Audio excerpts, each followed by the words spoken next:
Hello, Golden Shoppers! Welcome once again to my channel. This is Sir Job and welcome to Sir Job TV. Para sa lahat po ng mga new explorers, tsaka newly discovered pa lang po sa akin channel, please don't forget to subscribe and click the notification bell for you to be updated with my future videos. So for today, Golden Shoppers, we will compute grades. Yan ang pinaka-main goal natin today kasi kailangan na po siya ng mga advisor. So, ready na po ang aking class record. So, later, i-encode ko na po ito sa aming e-class record sa senior high school, basically. So, yun ang goal ko ngayon. So, wala tayong lesson na video lesson na mabubuo because kailangan ko talagang makakompute ng grado ngayon.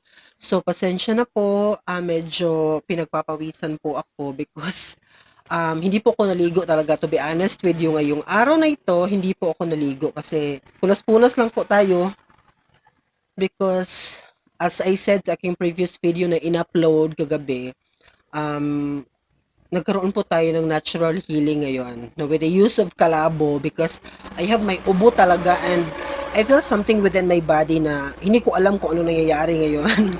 But basically, medyo okay na po yung katawan ko. Talagang extra care lang po tayo. So, sharing ko lang kasi na-feel ko sa sarili ko because ilang araw na rin po ako nakastay dito sa bahay, walang ginagawa. Nasa kwarto lang po ako. Meaning to say, so natutulog ako mga 1 a.m.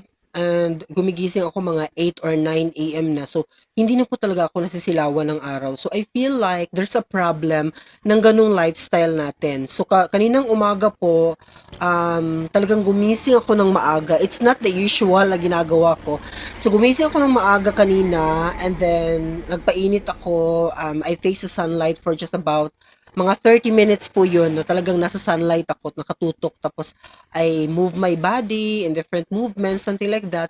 So, para at least maano natin, no, magalaw-galaw natin yung mga joints natin, yung other parts of our body. Health is wealth po talaga. Mahirap kasi we have no choice. Iba kasi before na pwede tayong pumunta sa kahit saan and then we can walk farther as much as we can, 'di ba? And then exercise po talaga kasi meron kang duty every day. Ngayon kasi wala, nasa bahay lang ako nakastay. But I have to face the reality na ganun po talaga. So, ang main objective natin today, siguro makikita nyo mamaya yung mga gagawin ko pang portions. Kaya ipapakita ko sa video kasi magkukompute talaga ako ng grado ngayon para makapag-submit na tayo ng grade sa mga advisors kasi kailangan po din nila yan para sa computation ng kanilang sa SF9 and 10. Very needed po kasi yan. So may mga advisors po kasi na up to date talaga and talagang magaling sila sa mga paperwork. So part po kasi ng system nila yan no, na parang they are so much updated with everything. So share ko lang sa inyo. Actually gusto ko talagang maligo today. Kaya lang natakot ako na umandar yung ubo or whatsoever. So tomorrow po, pupunta ako ng school kasi magla-lock session po ang practical research 1 and meron po akong part doon. So kailangan ko talagang pumunta sa school tomorrow. So hopefully, God willing, magiging okay na po ang aking health tomorrow para mabigyan natin ng justice yung ginawang program na nandun po ang pangalan ko. Kasi ang pangit naman po nung feeling na your name is written in the program and then you are not around, 'di ba? So as much as possible, we have to do something talaga na magawa natin yung responsibility natin, no? Makapag-share tayo ng ating kaalaman of whatever it is na needed sa atin sa program na yan. So the other day, na-record ko na po yung some of the results ng kanilang Google Form, yung summative exam na kinanda ko po sa aking online class. So ngayon, i-continue natin ang recording session sa aking class record kasi hindi pwede talaga na wala akong ganito.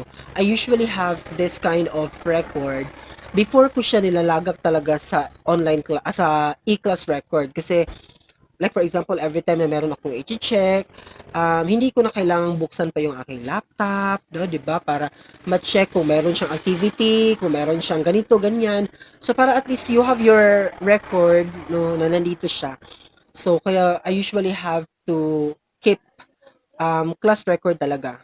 So, before ko siyang nilalagak sa aking computer, sa aking laptop, sa aking e-class record.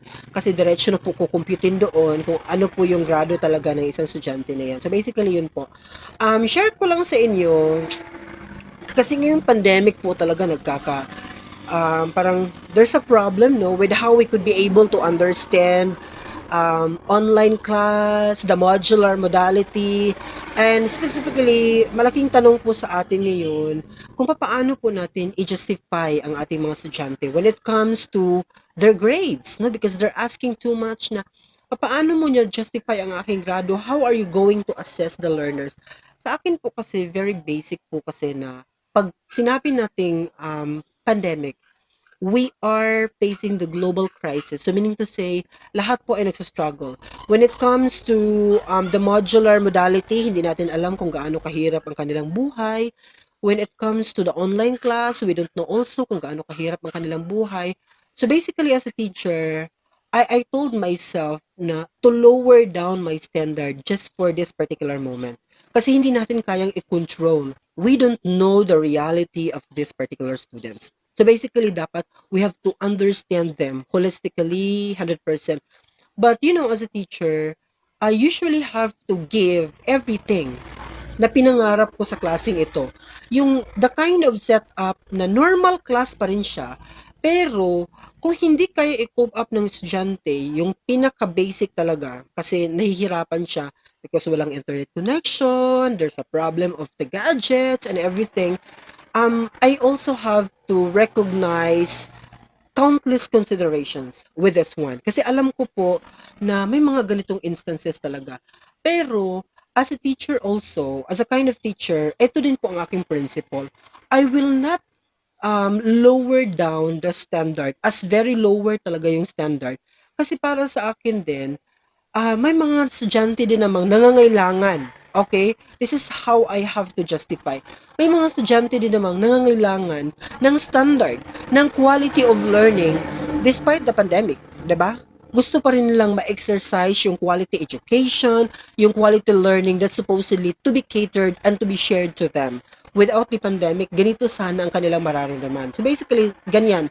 So kaya ako as a teacher, sometimes nami-misinterpret ang aking policy kasi I usually set high kasi alam ko po na may mga estudyante po na they want to have that presentation na mataas talaga ang level, 'di ba? Pero kung hindi nila ma-cope up, like for example, if they could not be able to get over with that kind of policy na siniset ko, then I should have to adjust, no? Sa computation ko sa grade. Kasi basically, here in our policy sa ating journey as a teacher, we know how to adjust naman. And we are trained, no?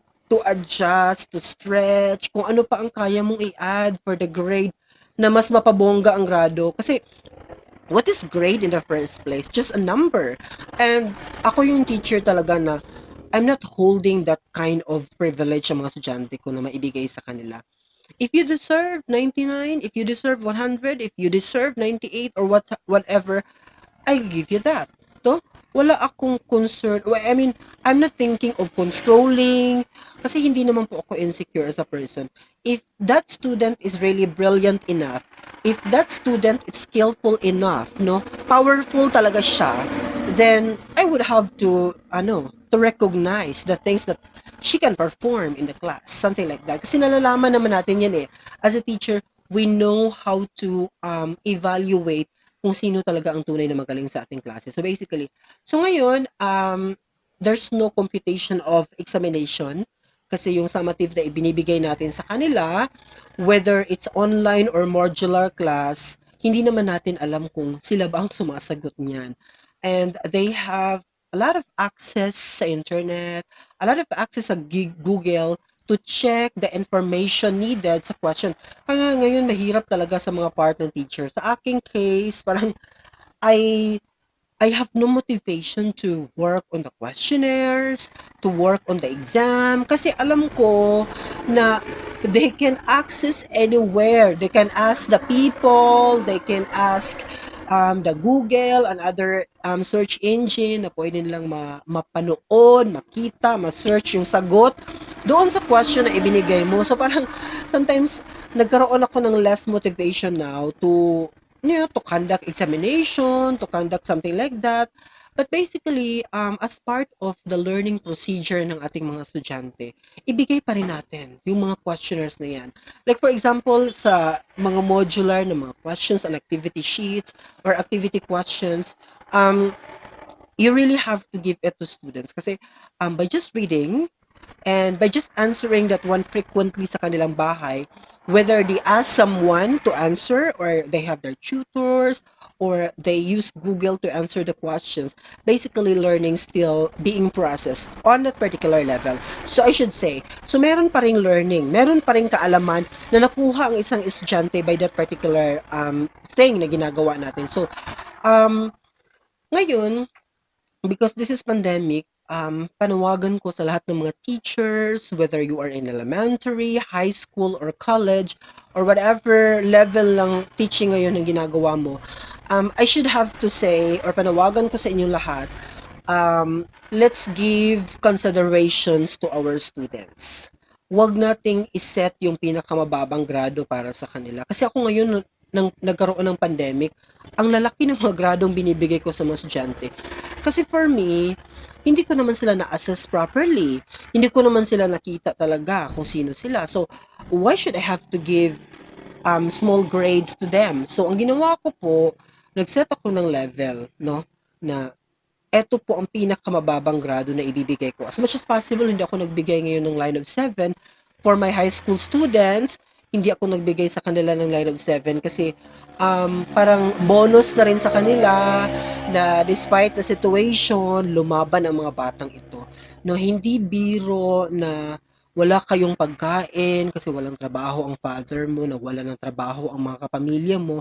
Pero you still fight, no, na kumuha ng modules and then sumagot sa mga modules at sa mga activity and then isubmit sa school. Hindi biro yon. So, I give credits talaga. Yung mga ganong act ng isang estudyante na kahit papaano, naghihirap sila pero talagang she tried her best na still makumply yung mga basic requirements sa school. So, yun ang tinitingnan ko. I am more on the attitude now of the students kung papaano nila dinala ang mga questionnaires na yan, how they show the respect to the modules that are being distributed to them, kung papaano nila kinontak yung kanilang teacher in order for them to submit the basic requirements. Yun ang tinitingnan ko ngayon. I am more on the behavior of the learners, not so much on the academic aspect kasi as I said, paulit-ulit ko yung sinasabi, we cannot assess our learners right now academically. Wala po tayong control sa kanila because as I said, wala tayong direct face-to-face, wala tayong direct contact to them. So, mahirap para sa atin na i-justify sila on that particular level na hindi natin sila actually nakita. Okay? Because even in the online class, meron pa ring modification. And like for example, you are allowing them to report or to state something, to have an oral recitation. Hindi mo kasi alam na may tinitingnan siya, no? At the back of the camera, mayroon siyang binabasa, tinitingnan para masagot yung tanong mo. So parang wala talaga, you cannot control. You know, academically speaking, wala tayong hold sa situation ito. So kaya ang titingnan natin basically sa mga learners is kung papaano nila sinagutan ang ibinigay mong task sa kanila. Papaano nila hinandle ang activity na binigay mo sa kanila. I think that's much more valid to be assessed at this very moment in time. Basically, as a teacher, ganun po. So, as I said to you, wala na po talagang standard para sa akin ngayon sa academic aspect, no? But, hindi naman to magtatagal. This is a temporary world. So, for this particular moment, in order for us to survive, kailangan nating mag-adapt. What are the things that we can do to help these particular learners? Ako, iba ang thinking ko talaga sa pagtulong. No, hindi ko yan ipinapakita through my actions, through my words, pero nakikita mo sa results ng pinaghihirapan mo because I appreciated everything talaga. Yun ang pinaka-importante. I appreciated everything what you are doing for my subject. So I just hope and pray na matapos na po ang pandemic and makabalik na po tayo sa new normal. I hope na lahat ng mga estudyante ngayon who are watching and sa lahat ng mga teachers who are watching sa mundong ito ng profession ng teaching at sa mga estudyante na aming mga client at sa lahat ng mga parents, mga stakeholders who are part of this particular journey. I'm always praying na sana magkaroon tayo ng strong control with our emotion, that despite this particular situation na kinahaharap natin brought about by the pandemic, I hope and pray that we could be able to surmount this one and we could be able to control our emotion na kahit anong mangyari, we all need to be positive.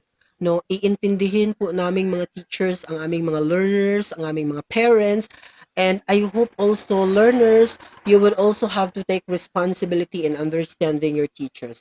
We don't know what are your struggles, students and parents, and you also doesn't know what are the things that we are facing right now bilang isang mga teachers. So, we have to understand with each other. We have to pray and we continue praying for the safety of everyone and hopefully talagang matapos na po ang pandemic na ito. So, that would be all for this morning. I'm just sharing my thoughts about how to evaluate the learners in this particular pandemic. So, this is how I justify. No, if in the computation of grades, this is how I justify in this particular moment that we are facing pandemic, no, at this very moment in time. So that would be all for this morning. I hope you learned something from this video and I hope that you will share this video to your friends and to anybody else that you think na kailangan ng video na ito. Asahan niyo po that Sir Job TV will continue to discuss more meaningful discussions, especially in the world of social sciences. Thank you once again for watching. Bye-bye!